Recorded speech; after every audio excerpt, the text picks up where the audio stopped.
નમસ્કાર વિદ્યાર્થી મિત્રો, નવચેતન વિદ્યાલયની યુટ્યુબ ચેનલમાં હું જયપાલસિંહ ઝાલા આપનું હાર્દિક સ્વાગત કરું છું. આજે હું ધોરણ 12 સાયન્સ ગણિતના અંદર પ્રકરણ 5 નો આગળનો ટોપિક સ્ટાર્ટ કરું છું. લાસ્ટ લેક્ચરમાં વિદ્યાર્થી મિત્રો આપણે ચર્ચા કરી હતી કે વિધેય ડાબી બાજુ કે જમણી બાજુ જાય છે ત્યારે લખાય કેવી રીતે. માની લો કે આપણા જોડે કોઈ એક સંખ્યા રેખા છે, એના પર કોઈ એક નંબર 1 આ બાજુ આવશે 0, આ બાજુ આવશે 1 2. ઓકે, હવે જોજો કોઈ એક ચલ છે, માની લો કે ચલ છે આપણું x. હવે x એક તરફ જાય છે, એનો મતલબ કે x ની કિંમત ધીમે ધીમે એક તરફ જાય છે. પરંતુ લાસ્ટ લેક્ચરમાં આપણે ચર્ચા કરી હતી કે એક તરફ જાય એના બે વિકલ્પો હોય. પહેલો વિકલ્પ, જો 0 થી 1 તરફ જાય, મતલબ કે 0 થી 1 તરફ x જાય છે. હવે 1 ની ડાબી બાજુ 0 આવેલ છે. હવે ડાબી બાજુ હોય તો એવું લખાય કે x એ 1 તરફ જાય છે, પરંતુ ડાબી બાજુથી જતું હોય તો લખાય -1, 1 ના ઉપર માઈનસ. જો x એ 2 તરફથી 1 તરફ જતું હોય તો લખાય x એ 1 તરફ જાય છે, પરંતુ આ 2 છે, 2 એ 1 ની જમણી બાજુએ હોય, જમણી બાજુએ હોય તો 1 ના ઉપર પ્લસ લખાય. લાસ્ટ લેક્ચરમાં આપણે આ ચર્ચા કરી ચૂક્યા છીએ. હવે આજે નવો ટોપિક, લક્ષનું અસ્તિત્વ ક્યારે હોય, લક્ષ ક્યારે અસ્તિત્વ ધરાવે એના વિશે આપણે ચર્ચા કરીએ. તો લક્ષનું અસ્તિત્વ, ઓકે, બહુ જ સરસ ટોપિક છે. અસ્તિત્વ, લક્ષનું અસ્તિત્વ. લક્ષ ક્યારે અસ્તિત્વ ધરાવે? તો માની લો કે કોઈ એક કિંમત છે x બરાબર 1, x બરાબર 1 લો, અથવા તો કોઈ પણ a law, a belongs to r, એ વાસ્તવિક સંખ્યામાંથી લીધેલી કોઈ કિંમત છે. હવે જો x એ a તરફ જાય તો x ને સમાવતું વિધેય, x ને સમાવતું વિધેય એટલે કે f of x એ કઈ બાજુ જશે અને એનું લક્ષ હશે કે નહીં હોય એના વિશે આપણે ચર્ચા કરીએ. તો વિધેયનું લક્ષ ક્યારે અસ્તિત્વ ધરાવે? વિધેયના લક્ષના અસ્તિત્વનું એક સિમ્પલ સૂત્ર છે. જો વિધેયનું જમણી બાજુનું લક્ષ એટલે કે a plus A f of x માટે છે, વિધેયનું ડાબી બાજુનું લક્ષ એટલે કે a માઈનસ એ પણ f of x માટે છે, અને f of a જો જમણી બાજુનું લક્ષ અને ડાબી બાજુનું લક્ષ અસ્તિત્વ ધરાવે અને એ બંને સમાન હોય તથા f of a પણ આ બંનેના જેટલું હોય ત્યારે કહી શકાય કે limit of x tends to a f of x નું અસ્તિત્વ છે. ઓકે, તો વિધેયના લક્ષનું અસ્તિત્વ ક્યારે હોય? જ્યારે જમણી બાજુનું લક્ષ, ડાબી બાજુનું લક્ષ અને f of a ત્રણેય સમાન થાય ત્યારે વિધેયના લક્ષનું અસ્તિત્વ છે. ઓકે, હવે વિધેયના લક્ષનું અસ્તિત્વની આપણને ખ્યાલ આવી ગયો. હવે વાત કરીશું કે અલગ અલગ પ્રકારના વિધેયો, અલગ અલગ પ્રકારના ઘણા વિધેયો છે જેનો આપણે આ પ્રકરણમાં ચર્ચા કરવાની છે. સૌથી પહેલા હું વાત કરું તો એક વિધેય છે અચળ વિધેય. વિધેયના પ્રકારોની વાત કરી લઈએ તો એક વિધેય નંબર 1, પહેલું વિધેય છે અચળ વિધેય. અચળ વિધેય એટલે કેવું વિધેય? અચળ વિધેય એટલે એવું વિધેય કે જેના અંદર ચલની જુદી જુદી કિંમતો મૂકવા છતાં વિધેયની કિંમત બદલાતી નથી. માની લો કે આપણા જોડે કોઈ એક વિધેય f of x છે. હવે f of x બરાબર માની લો કે c, જ્યાં c belongs to r, c એ વાસ્તવિક સંખ્યામાંથી લીધે છે. હવે x ની જગ્યાએ તમે 1 મૂકો, ચલો x ની જગ્યાએ 1 મૂકો તો જવાબ કેટલો આવશે? c. x ની જગ્યાએ તમે 2 મૂકો તો જવાબ કેટલો આવશે? c. x ની જગ્યાએ તમે 3 મૂકો, જવાબ કેટલો આવશે? c. તો કોઈ પણ ચલની કોઈ પણ કિંમતો મૂકવા છતાં વિધેયની કિંમત બદલાય નહીં. આવા વિધેયને અચળ વિધેય કહે છે. ઓકે, હવે બીજા વિધેયનો પ્રકાર જોઈએ આપણે. તો બીજા વિધેયનો પ્રકાર છે તદેવ વિધેય. ઘણા બધા વિધેયો છે વિદ્યાર્થી મિત્રો. તદેવ વિધેય, તદેવ વિધેય એટલે કેવું વિધેય એની આપણે ચર્ચા કરીએ. તો ચલો નંબર 2 વિધેયના પ્રકારમાં આવશે. નંબર 2, તદેવ વિધેય. તદેવ વિધેય.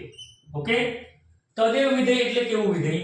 તો f of x બરાબર x હોય. f of x બરાબર કેવું હોય? x હોય. એનો મતલબ કે તમે x ની જગ્યાએ 1 મૂકો. f of 1 x ની જગ્યાએ કેટલા મૂકીશું? 1, તો જવાબ આવે 1. જો x ની જગ્યાએ તમે 2 મૂકો તો જવાબ આવશે 2. જેટલા ચલની કિંમતો મૂકીશું એટલો જવાબ વિધેયના મૂલ્યનો હોવો જોઈએ. આવા વિધેયને તદેવ વિધેય કહે છે. નંબર 3, ત્રીજા પ્રકારનું વિધેય છે લઘુગણકીય. લઘુગણકીય વિધેય. લઘુગણકીય વિધેય એટલે કેવું વિધેય? આપણે 11મા ધોરણમાં આની હિન્ટ જોઈ હતી. 12મા ધોરણની અંદર આના વિશે આપણે ડીપમાં ભણીશું. લઘુગણકીય વિધેય શોર્ટમાં કહી દઉં તો log વાળું વિધેય. તમે log લખો અથવા ln લખો, આ બધા લઘુગણકીય વિધેયો ગણાય. અત્યારે હાલ હું વિધેયોની માત્ર માહિતી આપું છું. વિધેયનો પ્રદેશ કેટલો છે, વિસ્તાર કેટલો છે, એના વિશે હું આગળ ચર્ચા કરતો નથી. આપણે અગાઉ જોઈ ગયા પ્રકરણ 1 અથવા 2 કે કોઈ પણ વિધેયને આવી રીતે લખાતું હતું. હવે આ વિધેય કેવું છે? તો r પ્રદેશ અને r વિસ્તાર વાળું વિધેય. પણ હું આની ડીપમાં ચર્ચા કરતો, આગળ આપણે ભણી ચૂક્યા છીએ, તો હું એના પ્રકાર, એના પ્રદેશ, એના વિસ્તાર વિશે ચર્ચા કરતો નથી. હવે નંબર 4, ચોથું વિધેય આવે છે ચર ઘાતાંકીય વિધેય. ચર ઘાતાંકીય વિધેય. ચર ઘાતાંકીય વિધેય એટલે તો ચલ હંમેશા ઘાતમાં હોય અને આધાર એ કોઈ અચળાંક હોય. દાખલા તરીકે e ની x ઘાત. તો e એક સંખ્યા છે, એ અસમય સંખ્યા છે. અસમય સંખ્યા. ઓકે, e એક અસમય સંખ્યા છે.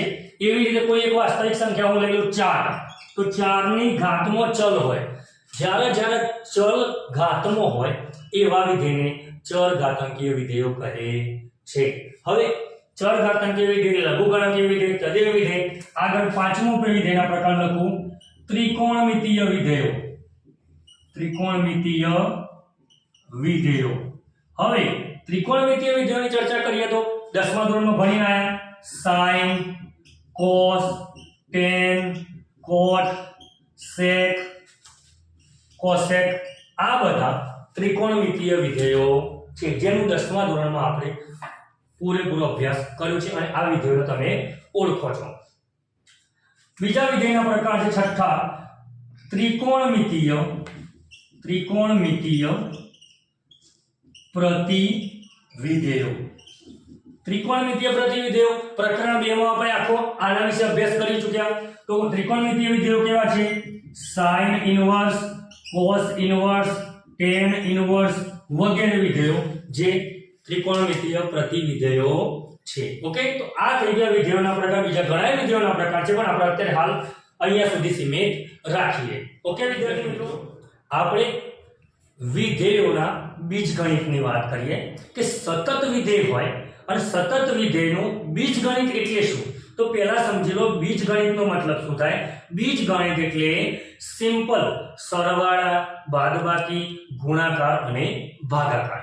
હવે વાત કરું સતત વિધેયોનું બીજગણિત. ચલો નવો ટોપિક છે બેટા, સતત વિધેયોનું બીજગણિત. સતત વિધેયોનું બીજગણિત બહુ સરસ ટોપિક છે અને સિમ્પલ ટોપિક છે. સતત વિધેયોનું બીજગણિત એટલે માની લો કે આપણી જોડે બે વિધેયો છે. કોઈ એક વિધેય છે f અને બીજું વિધેય છે g.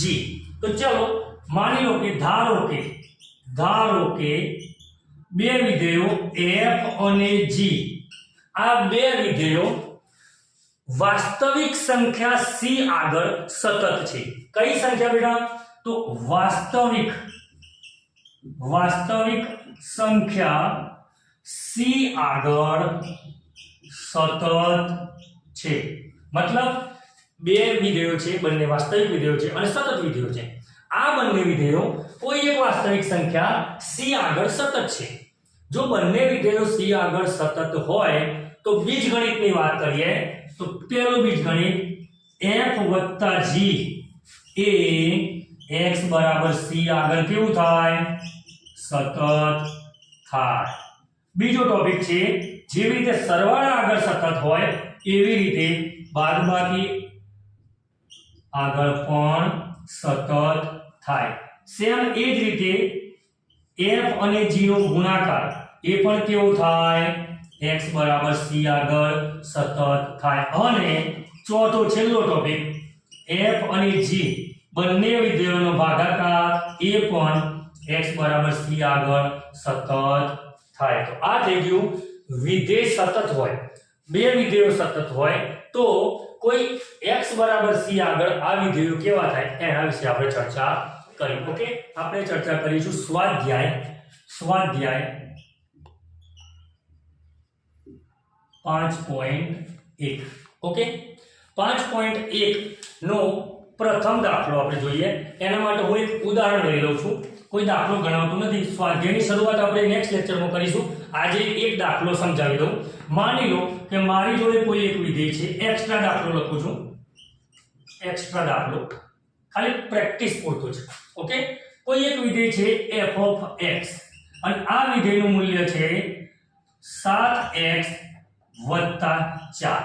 ઓકે, આ વિધેયનું સ્વરૂપ છે 7x + 4। અહીંયા ચલની ઘાત 1 છે એટલે આ વિધેય સુરેખ વિધેય કહેવાય। ઓકે, હવે મારે ચેક કરવું છે કે આ વિધેય x = 2 આગળ સતત છે કે નહીં। સતત હોય તો સતત લખીશું, સતત ના હોય તો નથી। પણ એ ચેક કરી કેવી રીતે કરવાનું એના વિશે આપણે ચર્ચા કરીએ। તો ચલો હવે x = 2 માટે limit of x → 2 f of x બરાબર। હવે આ f of x ની જગ્યાએ કેટલા લખીશું આપણે limit of x → 2 7x + 4। Okay, હવે આ x કઈ બાજુ જાય છે બે બાજુ, તો x એ બે બાજુ જાય ત્યારે વિધેય કઈ બાજુ જશે તો વિધેય કઈ તરફ જાય છે એ ચેક કરવા માટે લિમિટ છોડી દેવાની। x જ્યાં જ્યાં તમને x દેખાય ત્યાં મૂકીશું 2 તો 7 2 + 4 7 2 14 7 × 2 14 + 4 ટોટલ જવાબ આવશે 18। તો આપણને પહેલો જવાબ મળ્યો x → 2 f of x બરાબર કેટલા આવ્યા 18। ઓકે, હવે આનો આ દાખલાનો બીજો ભાગ। ઓકે, x = 2 માટે f of 2 એનો મતલબ કે આ વિધેયની અંદર જ્યાં x દેખાય ત્યાં કેટલા મૂકવાના 2। આમાં લિમિટ આવશે નહીં તો 7 2 + 4 7 × 2 14 + 4 એટલે થશે 18। હવે તમે જોઈ શકો છો ઉપર અને નીચે બંનેનો જવાબ કેટલો આવ્યો 18 આવ્યો। તો લખી શકાય કે limit x → 2 f of x = f of 2 છે માટે વિધેય f એ x = 2 આગળ સતત છે। ઓકે, જો વિદ્યાર્થી મિત્રો આ વિડિયો આપને ગમ્યો હોય તો લાઈક કરો, સબસ્ક્રાઇબ કરો, કમેન્ટ કરો અને મારી ચેનલને શેર કરો। નમસ્કાર, જય હિન્દ, જય માતાજી।